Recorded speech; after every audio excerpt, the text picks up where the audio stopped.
Hey everyone, I decided to portray my personal myth through a Draw My Life video. Now you guys are probably wondering, why would Andy do a Draw My Life video? We all know he can't draw. Well, after carefully reading through this rubric, Mrs. Hoops isn't allowed to grade me on artistic merit. So let's start. Okay, just kidding guys. Because of technical difficulties with my camcorder, this project will now transition into an edited video. Don't worry, it'll still be great. So first, a little about myself. While I was born in America, both of my parents are from mainland China. There is a different culture from the United States, especially academically. While Monta Vista is extremely stressful to many, schools in China are sometimes even worse, which is a concept that is probably inconceivable to many of you, including me. Even if you're taking 7.5 AP classes at Monta Vista, you probably still have time, although not very much, to do something you enjoy. In some schools in China, however, you literally spend 12 hours at school, doing nothing but studying. My parents were raised in this culture, and at first, they tried to apply the same attitude to me.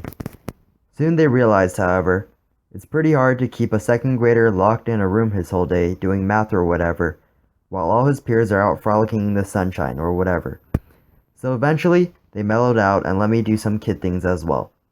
Their emphasis on academics stayed with me, however, and has influenced in me in that I try my best at school. Another value that my family has passed to me is selflessness and serving the community. My aunt was a teacher in China, and she often volunteered her time to go help train teachers and teach kids in impoverished areas of China. She believed that those that were fortunate enough to help their community had an obligation to do so. She also believed that in order to effectively help one's community, one had to be educated or have some unique skills to offer. Basically, her logic is that, let's say a doctor, will have more to offer than a high schooler working at McDonald's. Unless that high schooler is grilling up burgers that cure cancer or something, the doctor will most likely be contributing more. My parents raised me with the same philosophy, and encouraged me to try to help others as much as possible. This has influenced the activities in which I participate in. For example, one thing I like to do is volunteering. I'm an active member of Octagon, and I think volunteering at events like fundraisers for diabetes and cancer is a great way to give back to the community. Another activity which I enjoy is peer court.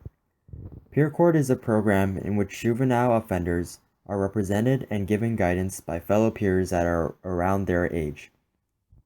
Working with those that have not been as fortunate as I have to grow up in such a safe and positive environment made me realize how lucky I am, and motivates me to work harder to make the most out of what has been given to me.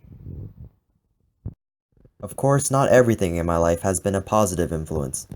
Like everyone else, I have had my share of dragons as well. The dragons that are manageable are the small ones, such as peer pressure to not do your homework and do drugs instead. The major dragons in my life are those influences that make me feel insecure about myself. For example, even though my older brother acts as a mentor to me, the expectation of living up to his accomplishments is overwhelming at times. Another example of this is one of my family friends. While his family lives on the East Coast, the distance does not stop his mother from calling mine at least once every month to update us on her son's accomplishments. Even though I basically never see him physically, his accomplishments always remain in the back of my head. It used to get in my head a lot, before I realized that some people are just good at everything they do, and it is pointless and meaningless to measure yourself through them. Instead, I should be realistic about what I can accomplish and be happy with myself as long as I gave enough effort. All of what I have just talked about has shaped my personal myth statement. The two main values my family has impressed on me, which are a strong work ethic and community service, complement each other well.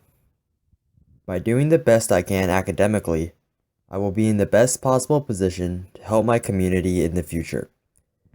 My personal myth serves as a framework to evaluate everything I do. At the moment, my plan in high school is to do the best I can and enter a career that can benefit others, such as engineering, medicine, etc. At the same time, I need to be realistic about my goals.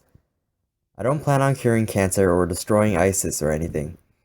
I think this part is especially important, because there are so many overachievers in this area, and I'm not a genius or anything. So in summary, everyone has his or her own personal version of success and happiness. My personal myth has shaped my own version. My ultimate goal in life is to better myself and my community through doing the best I can academically. At the same time, I must maintain a realistic outlook to not get discouraged and achieve my potential. While there are many who have influenced my personal myth, the biggest contributors have been my immediate family, who have instilled in me core values that have resulted in me becoming the person I am today.